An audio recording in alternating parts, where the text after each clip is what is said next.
इयत्ता 7वी विषय इतिहास या पाठ्यपुस्तकातील पुढचा भाग आपण बघणार आहोत. पाठ क्रमांक 3 धार्मिक समन्वय. भाषा आणि धर्म यांची विविधता हे भारतीय समाजाचं एक वैशिष्ट्य आहे आणि या वैशिष्ट्याची दखल संविधानामध्ये सुद्धा घेतलेली आहे आणि त्यामुळे सर्व धर्म समभाव हे तत्व संविधानाने स्वीकारलेले आहे. मध्ययुगीन भारताचा अभ्यास करत असताना मध्ययुगीन भारतातील समाज जीवनामध्ये सुद्धा या तत्वाला फार महत्त्व देण्यात आलेले आहे आणि त्याच्या आधारेच धार्मिक समन्वयाचे प्रयत्न झालेले होते. त्यामध्ये भक्ती चळवळ, शीख धर्म, सुफी पंथ यांचे आपल्या समाजात एक वैशिष्ट्यपूर्ण स्थान होते. निरनिराळ्या प्रदेशामध्ये निरनिराळ्या भारतामध्ये विचारधारा निर्माण झालेल्या होत्या. ईश्वर भक्तीबरोबरच धार्मिक आणि सांप्रदायिक समन्वयावरती भर दिला जात होता आणि या सगळ्याची माहिती आपल्याला काय करायची आहे, पाठ क्रमांक 3 धार्मिक समन्वय या पाठामध्ये घ्यायची आहे. त्यामध्ये आज आपण भक्ती चळवळ हा पहिला मुद्दा आपण घेऊया. भक्ती चळवळीचा उगम आणि भक्ती चळवळीची माहिती घेण्या अगोदर भारतीय समाज जीवनात प्रारंभी कर्मकांड होते. ब्रह्मज्ञानावर विशेष भर दिला जात होता, पण मध्ययुगामध्ये भक्ती मार्गास महत्त्व प्राप्त झाले आणि त्यामुळेच धार्मिक समन्वयाला आणखी चालना मिळाली. वेगवेगळ्या प्रांतामध्ये परिस्थितीला अनुसरून भक्तिपंथाचे वेगवेगळे आविष्कार आढळून येतात. संस्कृत भाषेच्या ऐवजी सर्वसामान्यांच्या भाषेचा अवलंब केला गेला आणि त्यामुळेच अशा प्रादेशिक भाषेच्या विकासासाठी धार्मिक चळवळीचा हातभार लागला. आता त्यामध्ये भक्ती चळवळीचा उगम दक्षिण भारतामध्ये झाला आणि त्या दक्षिण भारतामध्ये नायनार आणि अळवार या दोघांनी काय केले की भक्ती चळवळी उदयास आल्या. नायनार हे जे होते शिवभक्त होते आणि अळवार हे विष्णू भक्ती होते. आता वास्तविक शिव आणि विष्णू हे दोन वेगवेगळे नाही आहे तर एकच आहे असे मानून त्या दोघांच्या मध्ये समन्वय करण्याचे प्रयत्न झाले. म्हणजे अर्धा भाग विष्णूचा अर्धा भाग शिवचा. हरिहर या स्वरूपाच्या मूर्ती मोठ्या प्रमाणात निर्माण करण्यात आल्या. सर्व स्तरातील लोक सहभागी झाले होते भक्ती मार्गामध्ये आणि भक्ती मार्गामध्ये कोणत्या मूल्यांची शिकवण होती. पहिलं मूल्य आहे ईश्वर प्रेम, दुसरं मूल्य आहे माणुसकी, तिसरं मूल्य आहे भूतदया आणि 4 नंबरचं मूल्य होतं करुणा. म्हणजे ईश्वर प्रेम, माणुसकी, भूतदया आणि करुणा या 4 मूल्यावरती आधारित ही भक्ती चळवळ होती. रामानुज यांनी ईश्वर सर्वांसाठी आहे, ईश्वरामध्ये भेदभाव करता येत नाही असे सांगितले आणि रामानुजांच्या शिकवणुकीचा प्रभाव मोठा पडला. पुढं उत्तर भारतामध्ये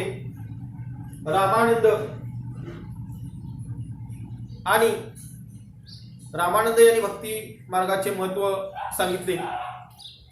पुढे संत कबीरांनी सुद्धा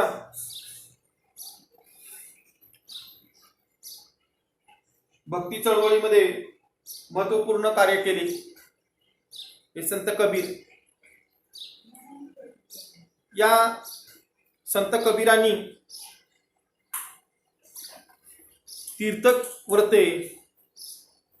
तीर्थक्षेत्रे, व्रते, मूर्तीपूजा यांना काही महत्त्व दिले नाही. सत्यालाच ईश्वर त्यांनी मानले. सर्व मानव एक आहे अशी त्यांनी शिकवण दिली.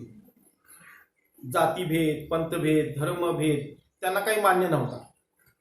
हिंदू आणि मुस्लिम या दोघांच्या मध्ये ऐक्य साधण्याचे होते आणि हिंदू आणि मुस्लिम अशा दोन्ही पंथातील कट्टर लोकांना त्यांनी कडक शब्दात फटकारले.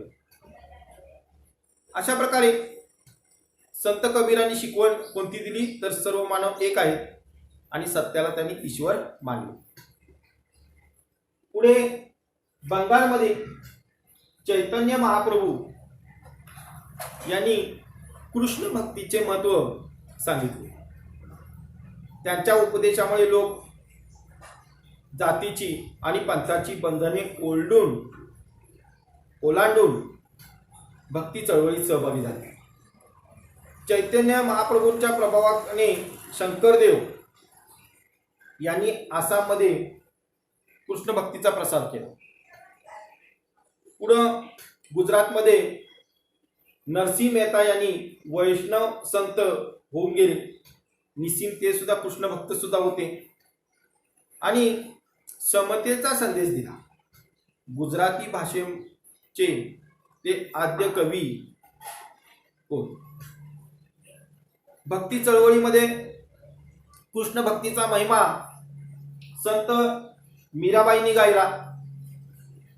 मेवाडच्या राजघराण्यातील त्या होत्या आणि सुखांचा त्याग करून त्यांनी मीराबाई कृष्ण भक्तीमध्ये तल्लीन झाल्या.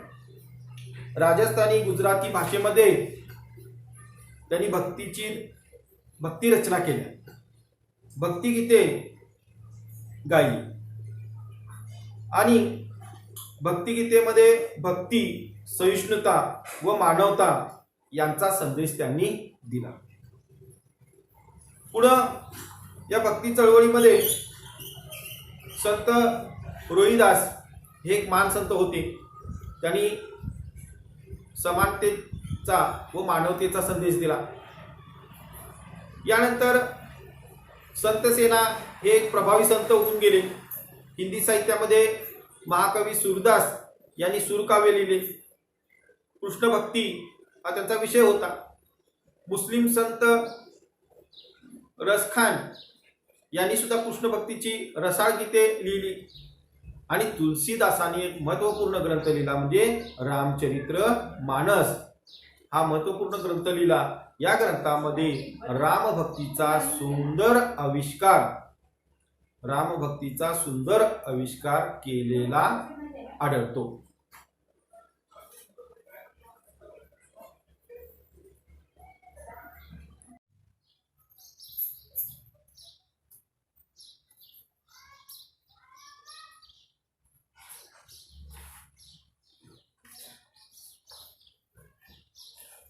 यानंतर कर्नाटकामध्ये बसवेश्वर हे प्रसिद्ध संत होऊन गेले.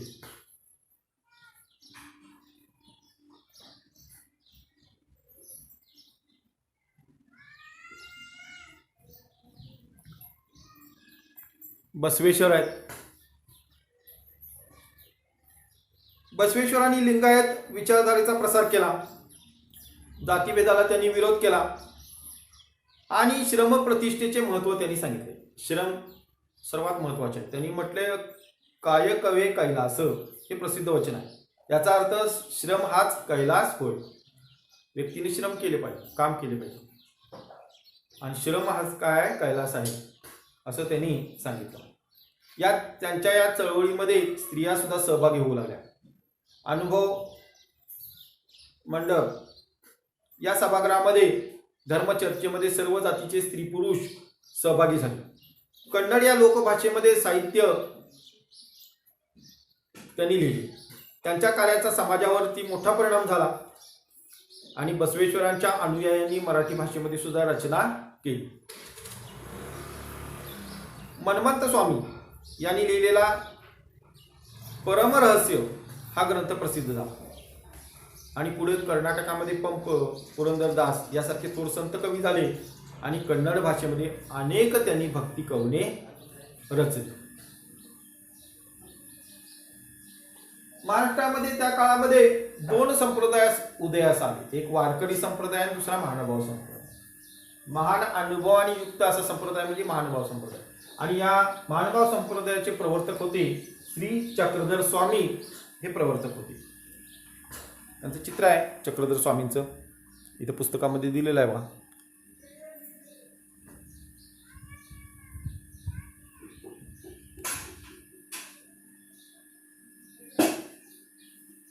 हे चक्रधर स्वामी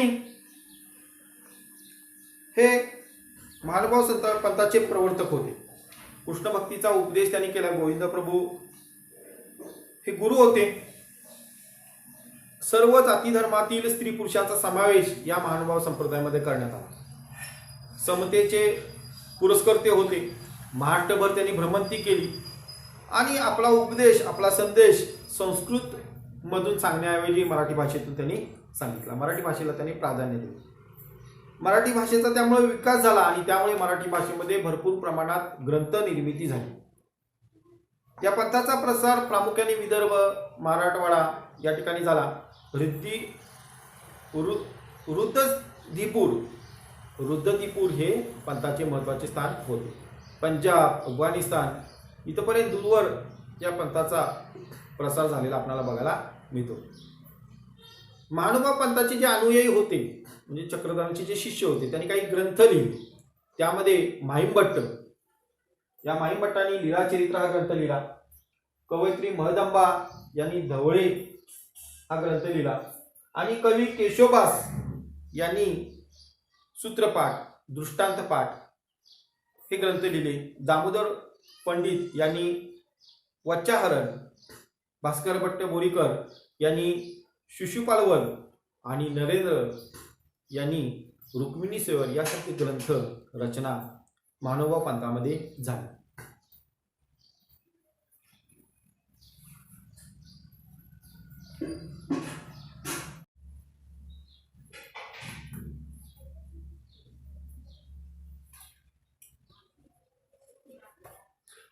धार्मिक समन्वय या पाठामधला शेवटचा भाग आपण बघूया. गुरु नानक, शीख धर्माचे संस्थापक, पहिले गुरु म्हणून ज्यांचा उल्लेख केला जातो ते गुरु नानक. धार्मिक समन्वयाचा एक मोठा प्रयत्न त्यांनी केला आणि त्यांचा कार्याचा उल्लेख करावा लागेल. कारण हिंदू आणि मुस्लिम या दोन्ही धर्माच्या विविध तीर्थस्थानांना त्यांनी भेट दिली. मक्केलाही ते गेले. भक्तिभावना ही सगळीकडे सारखीच आहे ही गोष्ट त्यांच्या लक्षात आली आणि म्हणून त्यांनी शिकवण दिली की सर्वांशी सारखेपणाने वागावे, सर्वांशी सारखेपणाने वागावे अशी शिकवण त्यांची होती. हिंदू आणि मुसलमान यांनी ऐक्य साधावे, हिंदू आणि मुस्लिम यांचे ऐक्य साधावे यासाठी त्यांनी उपदेश केला. शुद्ध आचरणावरती भर दिला. आपले आचरण कसे असले पाहिजे? शुद्ध असले पाहिजे, त्याच्यावर त्यांनी भर दिला. अनेक लोक त्यांच्या विचारांनी प्रभावित झाले. पाहता पाहता शिष्यांची संख्या वाढत गेली दिवसेंदिवस आणि त्यांचे जे अनुयायी होते, शिष्य होते, त्यांना काय म्हटले जात असे? शीख. काय म्हटले जात असे? शीख. गुरु ग्रंथ साहेब हा शिखांचा पवित्र ग्रंथ. या ग्रंथामध्ये स्वतः गुरु नानक, संत नामदेव, संत कबीर यांच्या रचनांचा समावेश आहे. गुरु नानकांनंतर शिखांचे 9वे गुरु गुरु गोविंद सिंग. गुरु नानकानंतर शिखांचे 9 गुरु झाले आणि गुरु गोविंद सिंग हे शिखांचे 10वे गुरु होते. गुरु गोविंद सिंग 10वे गुरु. त्यानंतर शीख गुरु गोविंद सिंगांच्या आदेशाप्रमाणे गुरु ग्रंथ साहेब या धर्मग्रंथालाच गुरु मानू लागले. या धार्मिक समन्वयामधील भक्ती मार्गामध्ये आणखीन एक पंथ होता, तो म्हणजे सूफी पंथ. जसं वारकरी संप्रदाय, महानुभाव संप्रदाय, तसा सूफी पंथाचे लोक सुद्धा होते. इस्लाममधील हा एक पंथ आहे. परमेश्वर प्रेममय आहे. प्रेम व भक्ती या मार्गानेच परमेश्वरापर्यंत पोहोचता येते अशी ही साधूंची श्रद्धा होती. सर्व प्राणीमात्रावर प्रेम करावे, परमेश्वराचे चिंतन करावे, साधेपणाने राहावे अशी त्यांनी शिकवण दिली. ख्वाजा मोइनुद्दीन चिश्ती, शेख निजामुद्दीन औलिया असे हे थोर सूफी संत कवी होते. सूफी संत लोकांच्या उपदेशामुळे हिंदू आणि मुसलमान समाजात ऐक्य निर्माण झाले. भारतीय संगीतात सुफी संगीत परंपरेने मोलाची भर घातली. अशा प्रकारे सर्वच संतांनी सांगितलेला भक्ती मार्ग सर्वसामान्य लोकांना आचरणात आणण्यास सोपा होता. या मार्गामध्ये सर्व स्त्री पुरुष सहभागी झाले. संतांनी आपले विचार लोकभाषेतून मांडले. सर्वसामान्य लोकांना ते अधिक जवळचे वाटले. या काळात ग्रंथाची निर्मिती खूप मोठ्या प्रमाणात झाली. भारतीय संस्कृतीची जडणघडण झाली आहे. त्याच्यामध्ये भक्ती मार्गाचा फार मोठा वाटा आहे असे म्हणावे लागेल.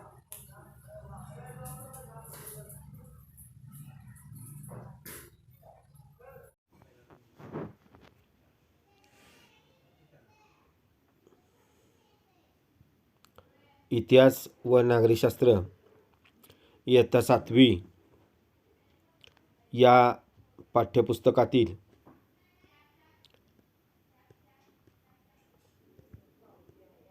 तिसरा धडा धार्मिक समन्वय हा पाठ सर्वांनी काढायचा आहे. विद्यार्थी मित्रांनी पाठ क्रमांक 3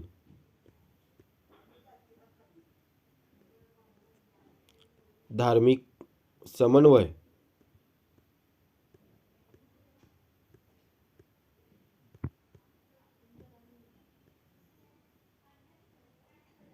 हा पाठ सर्वांनी काढायचा आहे. या पाठाचं आपण वाचन बघणार आहोत.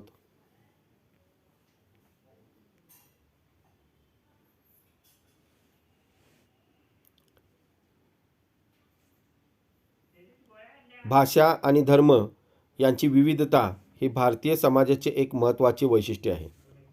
या वैशिष्ट्यांची दखल घेऊन भारतीय संविधानाने सर्व धर्म समभावाचे तत्त्व स्वीकारले आहे. मध्ययुगीन भारतातील समाज जीवनामध्येही या तत्त्वाच्या आधारे धार्मिक समन्वयाचे प्रयत्न झाले होते. या प्रयत्नापैकी भक्ती चळवळ, शीख धर्म आणि सुफी पंथ यांचे आपल्या समाजात एक वैशिष्ट्यपूर्ण स्थान आहे. भारताच्या निरनिराळ्या प्रदेशामध्ये या विविध विचारधारा निर्माण झाल्या. त्यांनी ईश्वर भक्तीबरोबरच धार्मिक आणि सांप्रदायिक समन्वयावर भर दिला. या संबंधीची माहिती आपण या पाठात घेणार आहोत.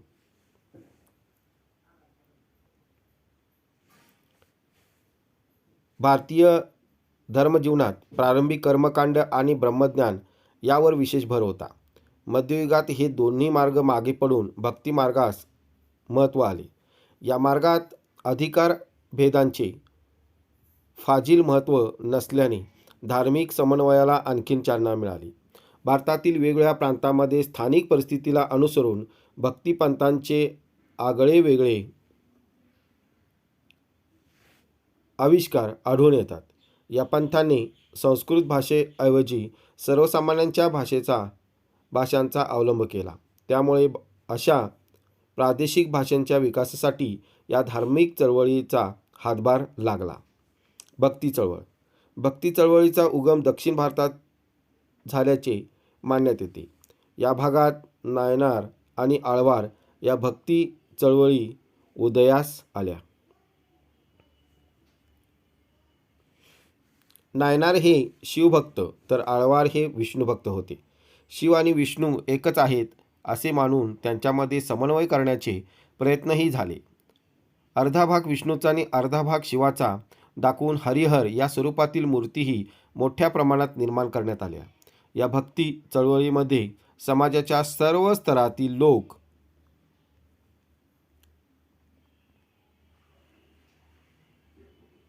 सहभागी झाले होते. ईश्वर प्रेम, माणुसकी, भूतदया, करुणा इत्यादी मूल्यांची शिकवण त्यांनी दिली. दक्षिण भारतात रामानुज आणि इतर आचार्यांनी भक्ती चळवळीचा पाया भक्कम केला. ईश्वर सर्वांसाठी आहे, ईश्वर भेदभाव करत नाही असे त्यांनी सांगितले. उत्तर भारतातही रामानुजांच्या शिकवणुकीचा मोठा प्रभाव पडला. उत्तर भारतात संत रामानंद यांनी भक्तीचे महत्त्व सांगितले. संत कबीर हे भक्ती चळवळीतील एक विख्यात संत होत. त्यांनी तीर्थयात्रे, तीर्थक्षेत्रे, व्रते, मूर्तीपूजा यांना महत्त्व दिले नाही. सत्यालाच ईश्वर मानले. सर्व मानव एक आहेत अशी शिकवण दिली. जातीभेद, पंथभेद, धर्मभेद मानले नाहीत. त्यांना मुस्लिमांचे ऐक्य साधायचे होते. त्यांनी हिंदू आणि मुस्लिम अशा दोन्ही धर्मातील कट्टर लोकांना कडक शब्दात फटकारले. बंगालमध्ये चैतन्य महाप्रभू यांनी कृष्ण भक्तीचे महत्त्व सांगितले. त्यांच्या उपदेशामुळे लोक जातीची आणि पंथांची बंधने ओलांडून भक्ती चळवळीत सहभागी झाले. चैतन्य प्रभूंच्या प्रभावाने शंकरदेव यांनी आसाममध्ये कृष्ण भक्तीचा प्रसार केला. गुजरातमध्ये संत नरसिंह मेहता हे प्रसिद्ध वैष्णव संत होऊन गेले. ते निस्सीम कृष्ण भक्त होते. त्यांनी समतेचा संदेश दिला. त्यांना गुजराती भाषेचे आद्य कवी मानतात. संत मीराबाईंनी कृष्ण भक्तीचा महिमा सांगितला. त्या मेवाडच्या राजघराण्यातील होत्या. राजघराण्यातील सुखांचा त्याग करून त्या कृष्ण भक्तीत तल्लीन झाल्या. राजस्थानी व गुजराती भाषामध्ये त्यांनी भक्ती रचना केल्या. त्यांनी भक्तिगीते भक्ती, सहिष्णुता व मानवता यांचा संदेश देणारी आहेत. त्यांची भक्तिगीते भक्ती, सहिष्णुता व मानवता यांचा संदेश देणारे आहेत. संत रोहिदास हे एक महान संत होते. त्यांनी समतेचा व मानवतेचा संदेश दिला. संत सेना हे एक प्रभावी संत होऊन गेले. हिंदी साहित्यातील महाकवी सूरदास यांनी सूरसागर हे काव्य लिहिले. कृष्णभक्ती हा त्यांच्या काव्याचा विषय आहे. मुस्लिम संत रसखान यांनी लिहिलेली कृष्णभक्तीची गीते रसाळ आहेत. संत तुलसीदासांच्या रामचरितमानस या ग्रंथात रामभक्तीचा सुंदर आविष्कार झालेला आढळतो. कर्नाटकात बसवेश्वरांनी लिंगायत विचारधारणेचा प्रसार केला. त्यांनी जातीभेदाला विरोध केला. श्रमप्रतिष्ठेचे महत्त्व सांगितले. त्यांचे कायकवे कैलास हे प्रसिद्ध वचन आहे.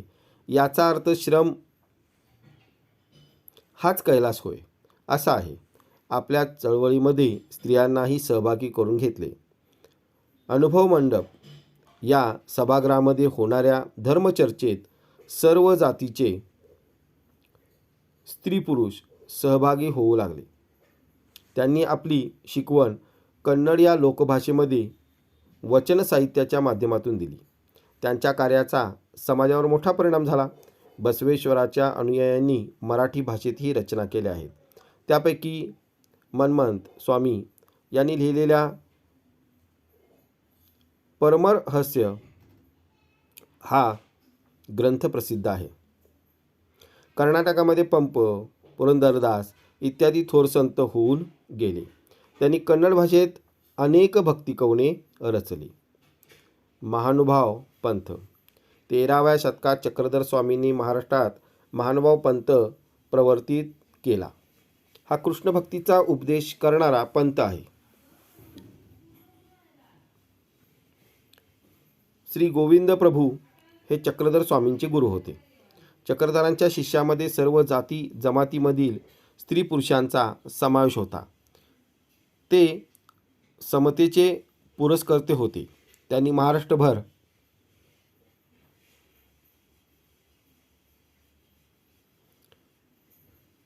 भ्रमंती करत मराठीतून उपदेश केला. संस्कृतऐवजी मराठी भाषेला प्राधान्य दिले. त्यामुळे मराठी भाषेचा विकास झाला. मराठी भाषेमध्ये विपुल ग्रंथनिर्मिती झाली. या पंथाचा प्रसार महाराष्ट्रात प्रामुख्याने विदर्भ आणि मराठवाडा या भागात झाला. विदर्भातील रिद्दीपूर हे या पंथाचे महत्त्वाचे स्थान होय. तसेच हा पंथ पंजाब, अफगाणिस्तान अशा दूरवरच्या प्रदेशापर्यंत पोहोचला होता. माहीत आहे का तुम्हाला? महानुभाव पंथाच्या अनुयायांनी केलेल्या काही प्रमुख रचना पुढील प्रमाणे. म्हाईंभट्ट यांनी संपादित केलेला चक्रधरांचा चक्रधरांच्या लीळांचे वर्णन करणारा लीळाचरित्र हा ग्रंथ. आद्य मराठी कवयित्री महदंबा यांचे धवळे, केशोबास यांनी संपादित केलेले सूत्रपाठ आणि दृष्टांतपाठ, दामोदर पंडितांचे वाच्याहरण, भास्कर भट्ट बोरीकर यांचा शिशुपाल वध, नरेंद्र यांची रुक्मिणी स्वयंवर. माहीत आहे का तुम्हाला? महाराष्ट्रात संत एकनाथांनी लिहिलेल्या हिंदू मुस्लिम यांच्यातील संवाद धार्मिक समन्वयाच्या दृष्टीने महत्त्वाचा आहे. संत शेख महम्मद यांचे शेख महम्मद अविध, त्यांचे हृदयी गोविंद हे प्रसिद्ध वचन या समन्वयाचे एक उदाहरण होय.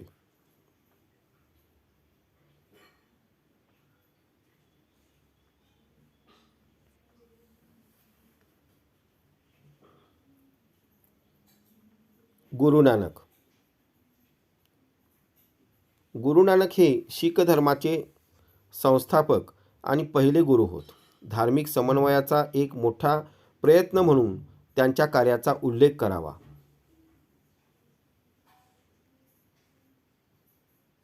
लागेल. त्यांनी हिंदू आणि मुस्लिम या दोन्ही धर्माच्या विविध क्षेत्रांना भेटी दिल्या. ते मक्केलाही गेले होते. भक्ती भावना सगळीकडे सारखीच आहे ही गोष्ट त्यांच्या लक्षात आली. सर्वांशी सारखेपणाने वागावे अशी त्यांची शिकवण होती. हिंदू आणि मुस्लिम यांचे ऐक्य साधावे यासाठी त्यांनी उपदेश केला. शुद्ध आचरणावर भर दिला. गुरु नानकांच्या उपदेशाने अनेक लोक प्रभावित झाले. त्यांच्या शिष्यांची संख्या दिवसेंदिवस वाढत गेली. गुरु नानकांच्या अनुयायांना शिष्य म्हणजे शीख असे म्हणतात. गुरु ग्रंथ साहिब हा शीखांचा पवित्र ग्रंथ आहे. या ग्रंथामध्ये स्वतः गुरु नानक, संत नामदेव, संत कबीर आदी संतांच्या रचनांचा समावेश आहे. गुरु नानकानंतर शीखांचे 9वे गुरु झाले. गुरु नानकानंतर शीखांचे 9 गुरु झाले.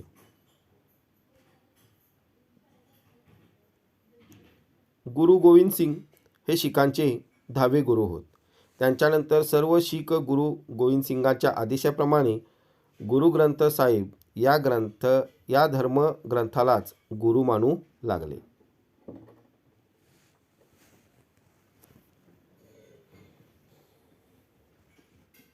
सूफी पंथ.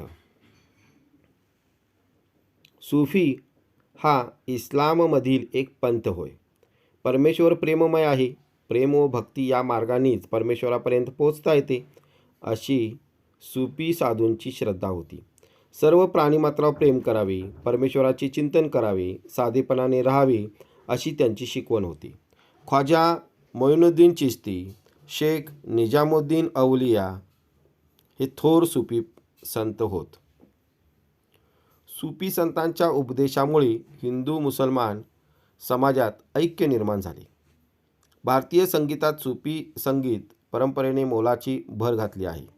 संतांनी सांगितलेला भक्तिमार्ग सर्वसामान्यांना आचरण्यास सोपा होता.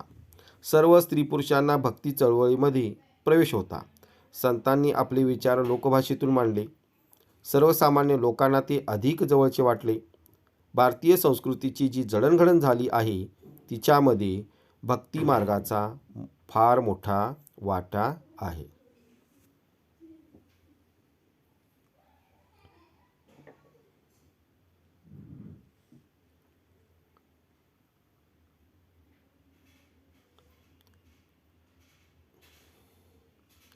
या पाठाच्या खाली स्वाध्याय दिलेला आहे.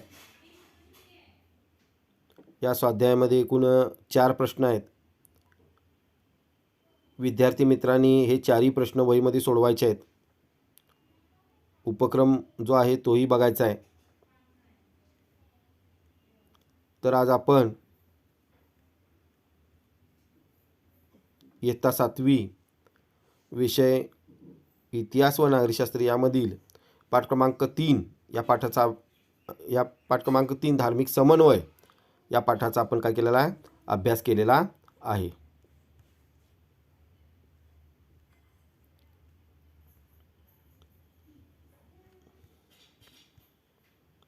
या अनुक्रमणिका काय?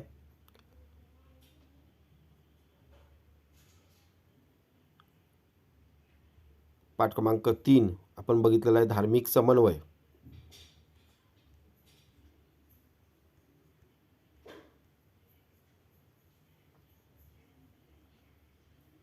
इतिहास व नागरिकशास्त्र इयत्ता 7वी